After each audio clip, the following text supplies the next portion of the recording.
Hello and welcome to the second video on setting up your Github account and connecting it to RStudio.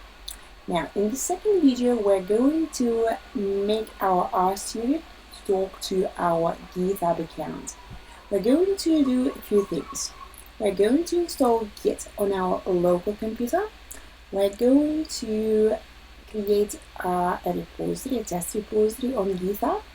We're going to set up a new project which uses that repository. We're going to store our credentials, our username and password, and we're going to introduce ourselves to Git from our desktop. Now it sounds like a lot, but actually it's quite easy to do in a straightforward way. I will be forwarding you all the links and I will put them down below the video so that you can just click and have everything set up.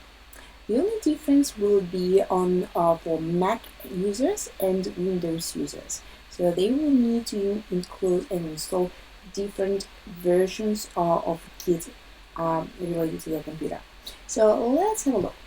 I need to have my RStudio open and I need to have my Github account open. Now let's have a look what we do first. The very first thing, once you open these two applications, you need to install Git on your computer. Now, how do I do this? So this is where you're going to use different pathways.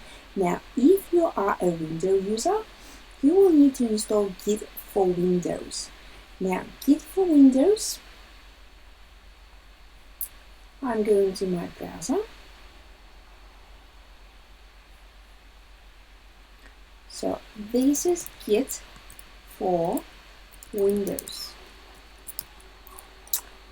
I'm going there, and on the very first page, it allows me to download it and install it. So if you're a Windows user, you need to go to this link. I'll put it down below. You need to download the software and you need to install it. Now, if you are a Mac user, there will be a different set of events for us. Now, what we need to do? We need to go to our RStudio.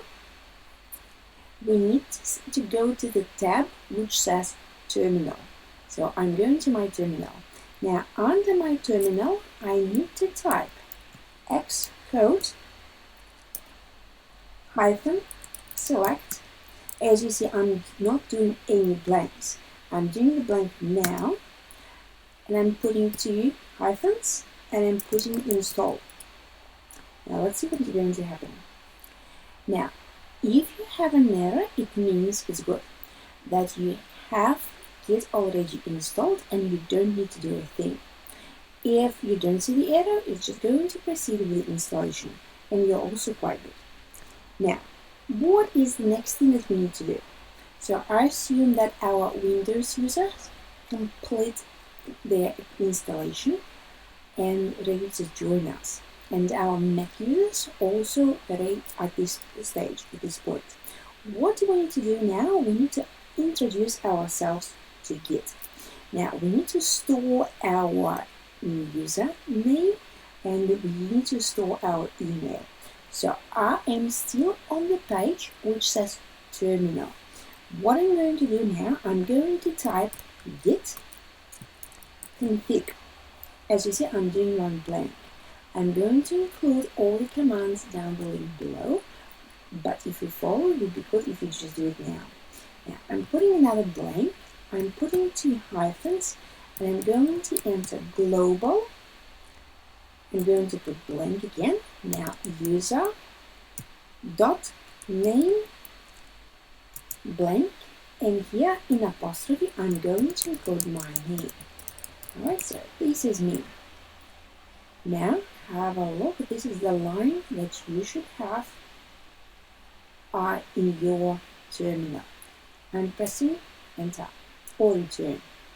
Now, this is one setting. Now I need to move on and I need to enter my user email. So I'm typing git config blank double hyphen. I'm putting global, I'm putting another hyphen, and I'm saying user email. So now I'm reverting to the email. Right? Another blank. And now you need to use the primary email which you set up with your Git. So there goes my primary email. It's there. Yeah? And put it blank. Just make sure that you spell every single word correctly and you have all the hyphens and you have all the blanks. Now enter. And finally, if I want to just check that everything is good, I'm putting git blank config. I'm putting double hyphen. I'm putting global and another blank and another double hyphen and I put list. This is going to give me all the settings which I set up. So as you see, you just double check that this is your name, this is your email, and you spell them correctly. And we are ready to proceed. So now we introduce ourselves to Git and we have everything set up for the next stage. Now what we're going to do now, we are going to our Github account. So let's remember where is our Github. Our Github is here, github.com. You will need to log into your account. So I already logged in there. If you are not, you need to log in there. Now I'm going to that little icon in the top right corner from here and I am selecting my repositories. I'm going there because I'm going to create a new repository. So you have quite a few of them. I have quite a few. We don't really have them.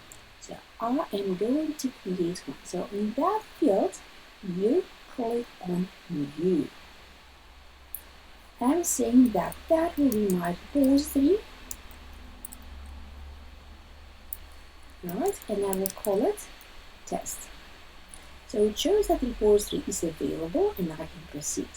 We have a choice to make it public and to make it private. So for the first one, we just make it public. We're going to add a README document and that will be a simple markdown document which you can edit later. And I'm just clicking on create repository and it will be all set. Now that is my repository and I'm looking at my README file which was generated for me. What do I need to do now?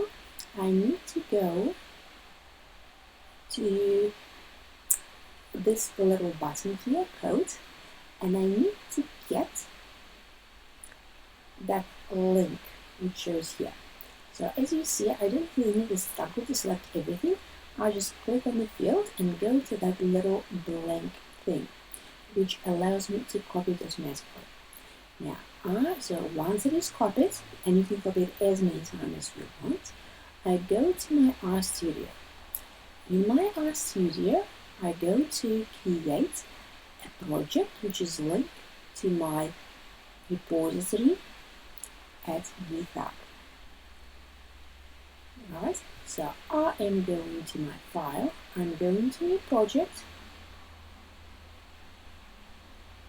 and here I'm not selecting a new directory, I'm going to version control because